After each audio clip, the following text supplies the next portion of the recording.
नमस्कार, कृति समाचारमा स्वागत छ। म मौसमी। समाचार सुरु गरौं मुख्य खबरबाट। प्रधानमन्त्री विरुद्ध अवहेलनाको निवेदन सर्वोच्चमा पेश।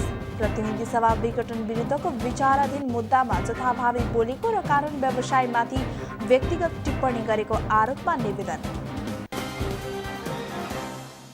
प्रदेश एका मुख्यमन्त्री शेरधन राईले विवाह बन्धनमा काठमाडौँमा सीमित नेता कार्यकर्ताको उपस्थितिमा बिहे। कोभिड-19 विरुद्धको खोप अभियान माघ 14 गते बिहानदेखि सुरु हुने, 10 दिनभित्र खोप दिइसक्ने।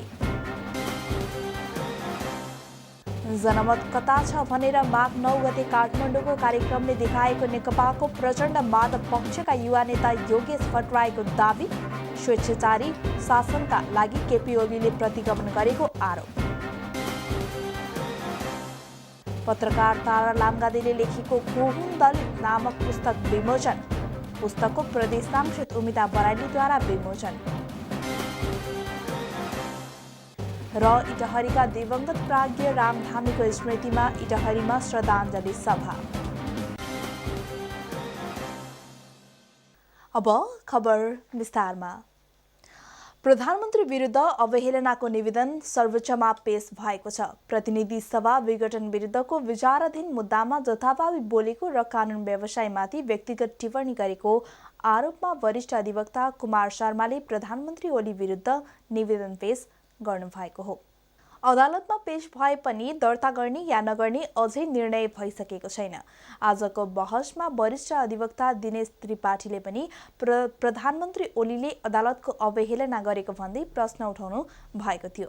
त्यस्तै नेपाल बार एसोसिएसनका 4 पूर्व अध्यक्षहरूले पनि विज्ञप्ति जारी गरी कानून व्यवसायका सबैभन्दा ज्येष्ठ सदस्य वरिष्ठ अधिवक्ता बारका पूर्व अध्यक्ष कृष्ण प्रसाद भण्डारीको घोर अपमान र मानमर्दन गरेको बताएका छन्। प्रदेशका मुख्यमन्त्री शेरधन राईले विवाह बन्धनमा बाँधिनु भएको छ। आइतबार काठमाडौँको एलिस पार्टी प्यालेसमा मोडल जाङमु शेर्पासँग विवाह गर्नुभएको हो। केही समयदेखि प्रेम सम्बन्धमा रहेका 49 वर्षीय राईले 23 वर्षीय शेर्पासँग विवाह गर्नुभएको हो। विवाहमा बेहुला र बेहुली किराँती समुदायको मौलिक तथा परम्परागत वेशभूषा लगाएका थिए। राई र शेर्पाबीच काठमाडौँमा नेकपाका सीमित नेताहरू, निकट मित्र र पारिवारिक सदस्यहरूको उपस्थितिमा विवाह भएको छ। कोभिड-19 विरुद्धको खोप अभियान माघ 14 गते बिहानदेखि सुरु हुने भएको छ। स्वास्थ्य तथा जनसङ्ख्या मन्त्रालयले आइतबार पत्रकार सम्मेलन गरी त्यस्तो जानकारी दिएको हो। पत्रकार सम्मेलनमा स्वास्थ्य मन्त्री हृदेश त्रिपाठीले फ्रन्टलाइनरलाई खोप लगाएर अभियान 14 गते बिहान 10 बजे खोप अभियान सुरु गर्ने जानकारी दिनुभयो। प्रधानमन्त्री केपी शर्मा ओलीले अभियानको शुभारम्भ गर्ने कार्यक्रम तय भएको छ। खोप अभियान 7 प्रदेशका अस्पताल तथा काठमाडौँमा रहेका प्रमुख अस्पतालहरूमा भर्चुअल विधिबाट शुभारम्भ गरिने मन्त्रालयले जनाएको छ। सातै प्रदेशभित्रका 62 वटा अस्पतालहरूमा र 120 भन्दा बढी खोप केन्द्रहरूबाट कोभिड विरुद्धको खोप अभियान सुरु हुने भएको छ। उहाँका अनुसार पहिलो चरणको खोप अभियान 10 दिनभित्र सम्पन्न हुनेछ।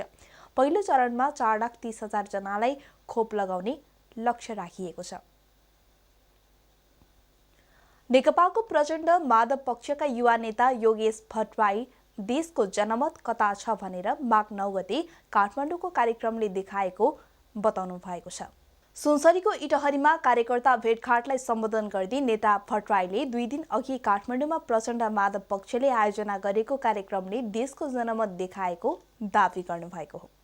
स्वेच्छाचारी शासनका लागि केपी ओलीले प्रतिगमन गरेको आरोप लगाउँदै नेता भट्टराईले कम्युनिस्ट पार्टीको सदस्य बन्ने हो भने प्रधानमन्त्रीको पार्टीमा लाग्नु नर्क जानु हो भन्दै आफ्नो पक्षमा लाग्न आग्रह गर्नुभयो। हामी निस्किनै पर्छ, सडकमा आउनै पर्छ, फ्रन्ट लाइनमा आउनै पर्छ। त्यसकारण म इटहरीका सबै कमेन्टरलाई भन्न चाहन्छु, होइन हामी त बिचैमा राजनीतिमा बिच हुँदैन। राजनीतिमा कि यो विचारमा हुन्छ कि ऊ विचारमा हुन्छ। म प्रश्न भन्न चाहन्छु, म कसैलाई दबावको रूपमा भन्न चाहन्न। यदि कम्युनिस्टका सदस्य हुने हो, कम्युनिस्ट पार्टीको सदस्य हुने हो भने प्रधानमन्त्रीको पक्षमा लाग्नु नर्क जाने कुरा हो। यदि कम्युनिस्ट पार्टीको सदस्य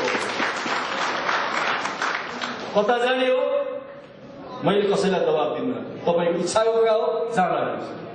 प्रधानमन्त्रीले गरेको सांसद विघटन र पार्टी विभाजन गर्न खोजेको प्रति कडा आक्रोश पोख्दै सम्बोधनका क्रममा भट्टराईले लामो समय प्रधानमन्त्री ओलीको आलोचनामा समय खर्चिएका थिए। सोही कार्यक्रममा विभिन्न पार्टी परित्याग गरी नेकपामा प्रवेश गर्ने राकेश मगर, सन्दीप अधिकारी, रोहन राई, प्रमोद ठाकुर, कुलदीप चौधरी लगायतका 31 जनालाई टीका लगाएर प्रमुख अतिथि भट्टराईले स्वागत गरेका थिए। लायन्स क्लब अफ 325 एवानको डिस्ट्रिक्ट तेस्रो नियमित क्याबिनेट मिटिङ सुनसरीको इटहरीमा सम्पन्न भएको छ। इटहरीका 15 वटा लायन्स क्लब र मोरङको बाँसबारी लायन्स क्लबको आयोजनामा इटहरीमा लायन्स क्लब 325 एवानको डिस्ट्रिक्ट मिटिङ सम्पन्न भएको हो। डिस्ट्रिक्ट गभर्नर टङ्कबहादुर श्रेष्ठको अध्यक्षता तथा खगेन्द्र सिटौलाको प्रमुख आतिथ्यमा डिस्ट्रिक्ट क्याबिनेट मिटिङ सम्पन्न भएको हो। लायन्स क्लब 325 एवानमा आबद्ध 650 प्रतिनिधिहरूको सहभागिता रहेको थियो। किरात राई बान्तवा खिमको वार्षिक साधारण सभा तथा प्रसाद राई स्मृति साहित्य पुरस्कार वितरण गरिएको छ। सुनसरीको इटहरीमा आयोजित कार्यक्रममा किरात राई यायोखाका केन्द्रीय अध्यक्ष दिवस राईको प्रमुख आतिथ्यतामा कार्यक्रम सम्पन्न भएको थियो। किरात राई बान्तवा खिमका केन्द्रीय अध्यक्ष ज्ञान किरातीको अध्यक्षतामा साधारण सभा तथा पुरस्कार वितरण कार्यक्रम सम्पन्न भएको हो। कार्यक्रमका अध्यक्ष ज्ञान किरातीले किरात राई बान्तवा खिमको गतिविधिहरू समेटिएको प्रतिवेदन प्रस्तुत गर्नुभएको थियो। जग्गा खरिद तथा भवन निर्माण समितिकी कोषाध्यक्ष रीता राराहाङ राईले आर्थिक प्रतिवेदन प्रस्तुत गर्नुभएको थियो। पत्रकार तारा लामगादेले लेखेको को हुन् दलित नामक पुस्तक विमोचन गरिएको छ। पुस्तकको प्रदेश सांसद उमिता बराइलीले विमोचन गर्नुभएको हो। निकै लामो समय दलित आन्दोलनमा सक्रिय रहेका तारा लामगादेले निरन्तर दलितहरूको हितको निम्ति लागि परेको र यसपटक सम्पूर्ण दलितहरूको पहिचान झुल्किने र कसरी पछाडि पारिएको बारे सम्पूर्ण कुरा पुस्तकमा समेटिएको बताउनुभयो। लेखक तथा पत्रकार विशेष अतिथि एवं टिप्पणीकर्ता भवानी बरालले दलित, आदिवासी साथै अन्य पिछडिएका समुदायले पाउँदै आएको अधिकार पनि संघीयता खारेज भए ओझेलमा पर्ने बताउनुभयो। दलितहरूको इतिहास खोजी गरी सम्पूर्ण कुराहरू तथ्यसहित व्याख्या गरेकोमा धन्यवाद सहित प्रदेश सांसद उमिता बराइलीले बधाई दिँदै आफ्नो तर्फबाट यस पुस्तकको प्रचार प्रसारमा सहयोग गर्ने बताउनुभयो। महाप्रतिवाद साप्ताहिकको आयोजनामा कार्यक्रम भएको हो। इटहरीमा रहेर नेपालकै गीत सङ्गीत क्षेत्रमा अतुलनीय योगदान गरेका सङ्गीत साधना प्रतिष्ठान नेपालका अध्यक्ष राम धामीको स्मृति इटहरीमा श्रद्धाञ्जली सभाको आयोजना गरिएको छ। गत पौष 26 गते निमोनियाका कारण जीवन गुमाएका नेपाल सङ्गीत तथा नाट्यकला प्रज्ञा प्रतिष्ठानका पूर्व प्राज्ञ सभाका सदस्य समेत रहेका धामीको स्मृतिमा सङ्गीत साधना प्रतिष्ठान नेपालले श्रद्धाञ्जली सभा गरेको हो। धामीको श्रद्धाञ्जली सभामा धामीको जीवनी र गीत सङ्गीतको क्षेत्रमा पुर्याएको योगदानका विषयमा चर्चा गरिएको थियो। श्रद्धाञ्जली सभामा संविधान सभा सदस्य रेवती रमन भण्डारी, कवि मनु मन्जिल, अग्रज पत्रकार कृष्ण विनोद लम्साल, सङ्गीत साधना प्रतिष्ठान नेपालका मणि गुरुङ लगायतको उपस्थिति रहेको थियो।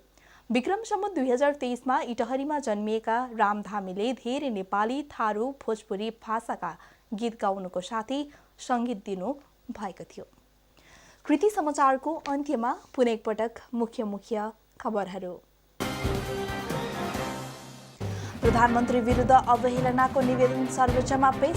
प्रतिनिधि सभा विघटन विरुद्धको विचाराधीन मुद्दामा जथाभावी बोलेको र कानुन व्यवसायमाथि व्यक्तिगत टिप्पणी गरेको आरोपमा निवेदन। प्रदेश एका मुख्यमन्त्री शेरधन राईले विवाह बन्धनमा काठमाडौँमा सीमित नेता कार्यकर्ताको उपस्थितिमा बिहे। कोभिड-19 विरुद्धको खोप अभियान माघ 14 गते बिहानदेखि सुरु हुने, 10 दिनभित्र खोप दिइसक्ने।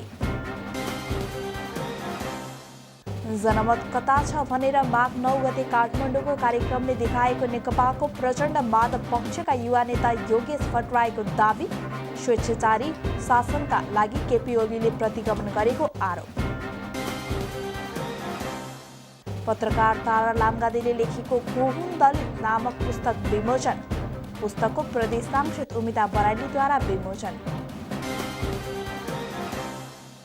र इटहरीका दिवंगत प्राज्ञ रामधामीको स्मृतिमा इटहरीमा श्रद्धाञ्जली सभा।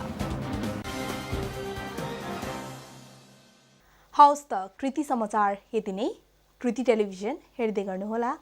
नमस्कार।